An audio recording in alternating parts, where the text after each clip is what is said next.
Shalom, salam sejahtera bagi kita semua. Perkenalkan, nama saya Andrianus Nababan MPD, dosen IAKN Tarutung. Berhubung masih dalam situasi COVID-19, jadi saya akan menyampaikan materi kepada mahasiswa saya atau juga kepada para pendidik yang ada di Indonesia ini. Ya, adapun tujuan video ini adalah saya membuat yaitu bagaimana cara menghitung minggu efektif dan minggu tidak efektif.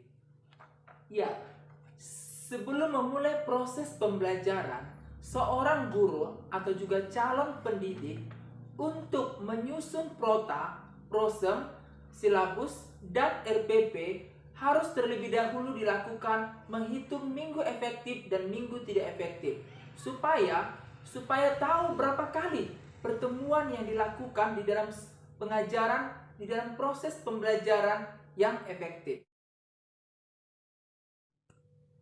Ya, apakah itu minggu efektif? Minggu efektif adalah perhitungan hari dan minggu efektif untuk mengatur di dalam proses pembelajaran mengajar di dalam setiap pertemuan.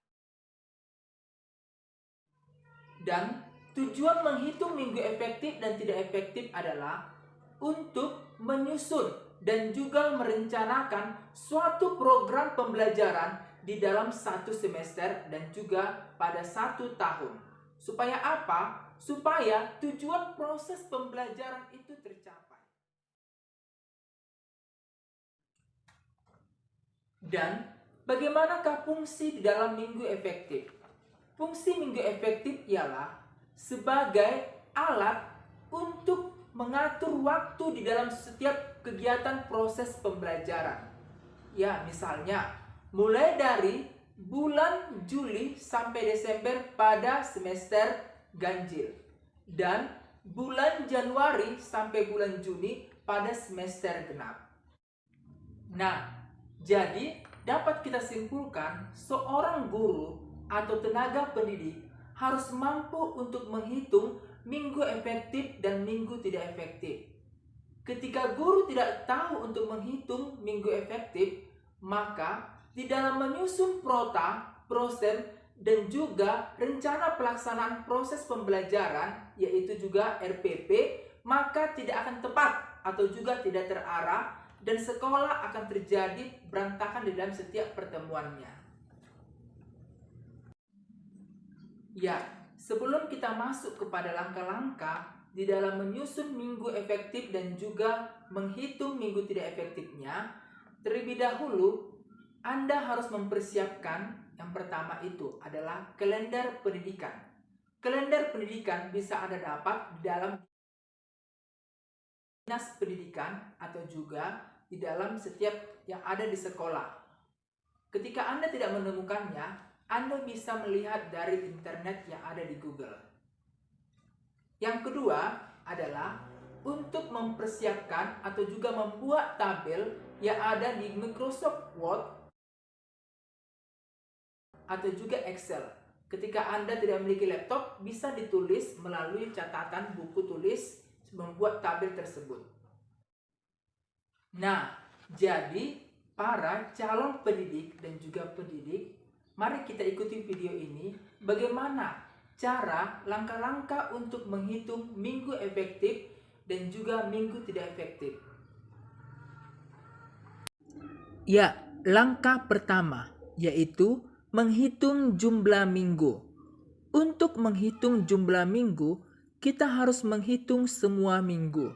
Walaupun di kalender pendidikan ada keterangan libur, ujian, atau keterangan lainnya. Tetapi ketika hari dalam satu minggu di bawah 4 hari, maka tidak dihitung banyaknya minggu. Contoh kasus ada pada bulan Agustus. Biarpun di kalendernya ada 5 minggu pada bulan Agustus, tetapi pada minggu pertama yaitu tanggal 1, 2, dan 3 tidak dihitung karena kurang dari 4 hari dalam seminggunya. Jadi jumlah minggu pada bulan Agustus yaitu 4 minggu seperti gambar berikut. Kesimpulannya, untuk menghitung banyaknya minggu pada bulan dalam kalender pendidikan ialah dalam seminggu ada 7 hari. Ketika kurang dari 4 hari, maka minggu tersebut tidak dihitung 1 minggu. Langkah kedua yaitu menghitung minggu efektif. Perlu dipahami, kata minggu efektif ialah terjadinya proses pembelajaran belajar mengajar di dalam atau di luar kelas. Jadi, ketika libur, ujian tengah semester, ujian akhir semester, dan remedial tidak termaksud dalam minggu efektif. Karena itu tidak terjadinya proses pembelajaran belajar mengajar. Untuk menghitung minggu efektif sangat mudah. Kita tahu bahwa secara umum untuk hari yang tidak efektif dalam pembelajaran sekolah, 1 minggu ada 6 hari, yaitu Senin, Selasa, Rabu, Kamis, Jumat, dan Sabtu. Walaupun ada sekolah hanya 5 hari, maka ketika pada minggu tertentu kurang dari 3 hari, maka minggu tersebut tidak dihitung 1 minggu efektif dalam bulan tersebut, seperti gambar berikut. Jadi kesimpulannya ialah di bulan Juli ada 5 jumlah minggu, tetapi hanya ada 3 minggu efektif, yaitu di minggu ketiga, 4, dan 5. Karena minggu pertama dan kedua terjadi libur sekolah, jadi tidak efektif. Langkah ketiga yaitu menghitung minggu tidak efektif. Ketika minggu efektif di bulan Juli sudah diketahui 3 minggu, maka untuk menghitung yang tidak efektifnya ialah menggunakan rumus pengurangan. Jumlah banyaknya jumlah minggu yaitu 5 minggu di bulan Juli dengan banyaknya jumlah minggu efektif yaitu 3 minggu.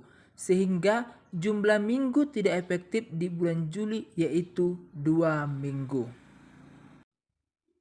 Tugas yaitu buatlah dalam satu tabel, lakukanlah perhitungan minggu efektif tidak efektif pada kalender pendidikan tahun pembelajaran 2020 sampai dengan 2021. A. Hitunglah jumlah minggu tiap bulan selanjutnya, jumlahkan pada semester ganjil dan genap. B. Hitunglah jumlah minggu efektif tidak tiap bulan selanjutnya, jumlahkan pada semester ganjil dan genap. C. Hitunglah jumlah minggu tidak efektif tiap bulan selanjutnya, jumlahkan pada semester ganjil dan genap.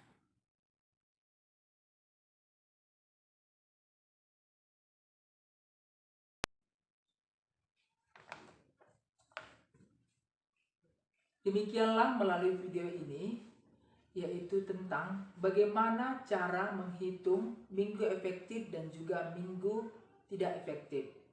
Semoga video ini bermanfaat bagi kita semua. Jikalau ada kata-kata yang salah atau juga kata yang tidak tepat, saya meminta maaf. Terima kasih.